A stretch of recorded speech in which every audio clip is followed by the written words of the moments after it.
خدا کا کلام۔ بس جب مجھ خداوند اور استاد نے تمہارے پاؤں دھوئے تو تم پر بھی فرض ہے کہ ایک دوسرے کے پاؤں دھویا کرو۔ یوحنا 13:14۔ میرے عزیزو، مسیحیت کے فرائض میں سے یہ ایک فرض ہے۔ یہ پہلا فرض میں بیان کر رہا ہوں۔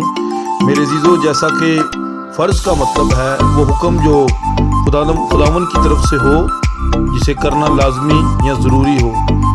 میرے عزیزو، ہم اگر دیکھیں اپنے ارد گرد کے اقوام کو تو ان پر جو چیزیں فرض ہیں وہ لازمی ضروری ادا انہیں کرتے ہیں۔ باقی چیزوں سے زیادہ پریورٹی جو ہے وہ فرض کو دیتے ہیں جو چیزیں ان پر فرض ہوتی ہیں۔ ہم ایسا کیوں نہیں کرتے؟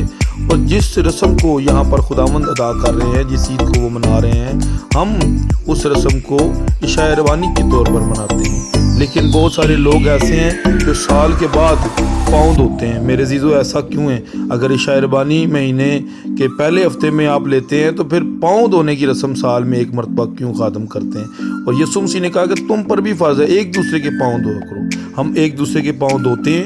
نہیں دھوتے تو ہمیں سوچنا چاہیے۔ اور اس طرح اور بھی بہت سارے فرائض ہیں جن کو ہم ادا نہیں کرتے۔